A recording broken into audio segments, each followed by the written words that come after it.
Hey friends, quick question. If I told you China just posted nearly $1 trillion in trade surplus last year, you would probably think Beijing is swimming in cash, right? That decoupling is a myth, that US sanctions are useless and ineffective. Well, buckle up because the latest customs data from October just dropped, and China's exports didn't rise despite a cheap currency. They didn't stay flat, they fell, down 1.1%, the worst in over half a year. And the $1 trillion surplus miracle, it turns out, is about as real as a made in Vietnam iPhone assembled in Shenzhen.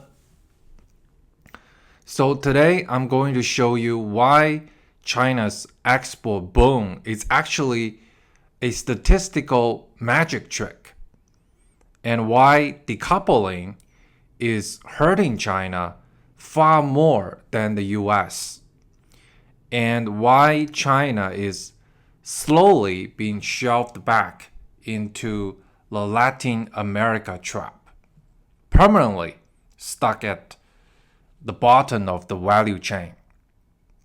So let's get into it. First, the lie behind the export boom.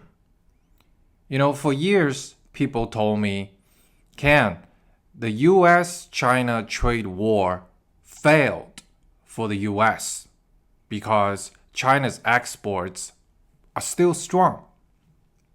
The US needs China more than China needs the US. Really?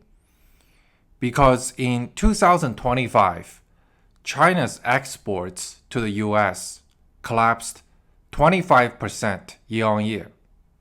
Meanwhile, exports to the EU up 0.9%. Exports to Southeast Asia up 11%.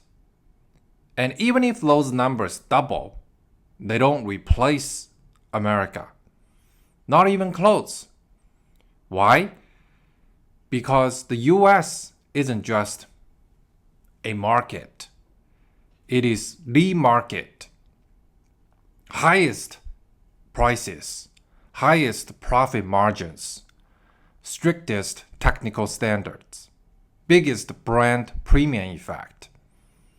If a product succeeds in the US, it gets instant global elevation. US retail placement boosts credibility. US consumer reviews shape global perception. US media coverage spreads everywhere. US influencers normalize the brand. Why do Chinese brands obsess over entering Best Buy, Walmart, Costco? Because winning the US market is like getting a global Michelin star, and lose that market and your brand becomes suspicious, unknown, second tier, price competing. And here's the analogy. Imagine you own a high-end steakhouse. Every night, rich customers come in. They order the ribeye, the Wagyu beef, the premium wine. You make 40% margins. Life is good. And then suddenly, those customers disappear. So now you're serving cheap lunch boxes to office workers for 10% margin. Well, you're still in the food business, technically, but you're basically one rent increase away from bankruptcy. And that is China right now. The volume looks the same. The revenue looks okay. But the profit, innovation pressure, the branding value, and upward mobility, they all evaporate. Now, what about the Vietnam plus Mexico export boom? Well, they're all fake. And here's where it gets fun. China's exports to Vietnam just hit 160 billion US dollars, making Vietnam China's number 3 export destination. Wow, right? Wrong. Because most of that is just electronic components shipped to Vietnam to be re-exported to America. So congratulations, you've successfully turned Made in China into Made in Vietnam. And same with Mexico. China's exports to Mexico is up 10%, while Mexico to US exports hit $115.5 billion. And it overtakes China as America's number 1 trading partner. This is not diversification. This is just laundering the origin labels for China. And it's expensive. Higher logistics cost, middlemen extracting profit, longer delivery times, and higher supply chain risk. China earns less money by laundering the origin labels and takes more risk. And all to sell to the same American customers who were supposedly decoupled. So this isn't strategy. This is desperation with just better packaging. So if you want to understand China's real crisis, look at the smile curve. Higher profits at the ends. R&D, advanced tech, branding and sales, and low profits are in the middle. It's assembly and manufacturing. For decades, China tried to climb up from the bottom, right? And Huawei, Xiaomi, etc., these were attempts to move into higher tech territory. But when China lost access to the US tech, the curve inverted. To America, China once exported high-end electronics, precision instruments, branded goods.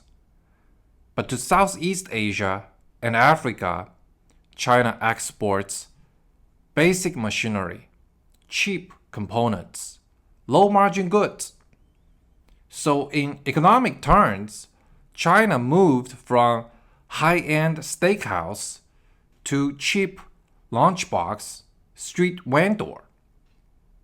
Export volume stays the same, but the export profits collapsed. And forget tariffs. The real weapon here is the technology blockade. Since 2019, Huawei was cut off from the US chips. China is banned from EUV machines. Advanced chip exports also banned. Nvidia's best AI chips blocked. SMIC, China's most important chip maker, is stuck making 2018 level chips using DUV lithography.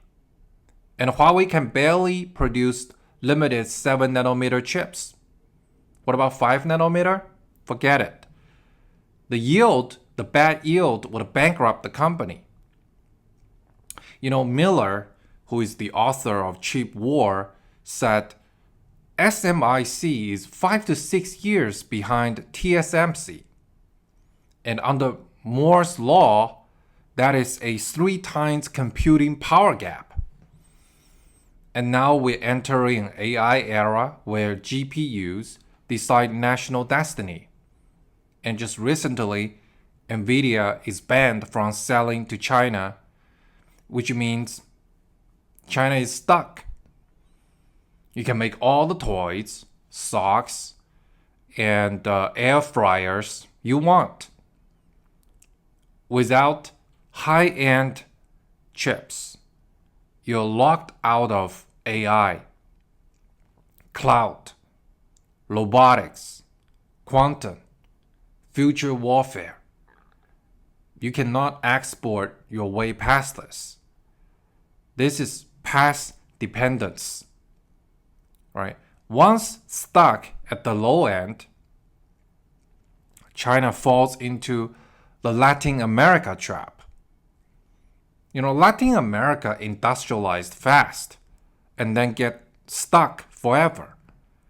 Exported raw materials, did low-end manufacturing, never built high-tech industries, couldn't climb up the value chain. China replaced them. And now, China is slowly becoming them. This shift from high-end to low-end exports is not temporary for China. It is structural, it is long-term, and it is deadly. The global supply chain is reshaping and it's dumping China. So the two mega trends are defining this era. One is friendshoring, right? Move production to democratic allies, India, Philippines. And then we have the nearshoring, move production geographically closer. And Mexico is a prime beneficiary in this case. Everyone is bypassing China. Apple is moving to India, Samsung is moving to Vietnam, Nike and Adidas are already out, Tesla is doing more in Europe and Mexico. And here is the killer. Once supply chains move out of China, they do not come back because Xi Jinping gave a rosy speech.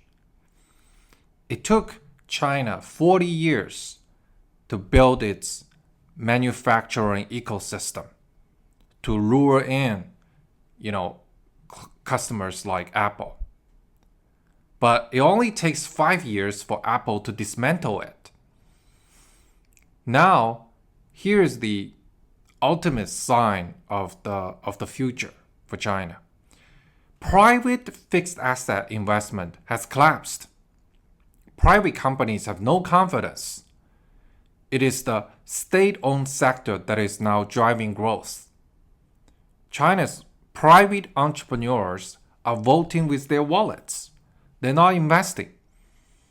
They have given up. So for someone who wants to understand China's future, here's the truth. China is now being pushed down the value chain, from high-tech to low-tech, from advanced exports to basic components, from innovation to assembly, from the world's factory to the world's subcontractor. And the costs of the sanctions are not showing up in today's GDP or export numbers fully. They will show up in China's next 10 years of lost technology. And the real takeaway is export totals, the total numbers, do not matter. It's the export quality that does. And China's export quality is collapsing. Tech blockades do not just hurt today, they hurt tomorrow. When you realize that the entire future economy runs on advanced chips you can no longer make.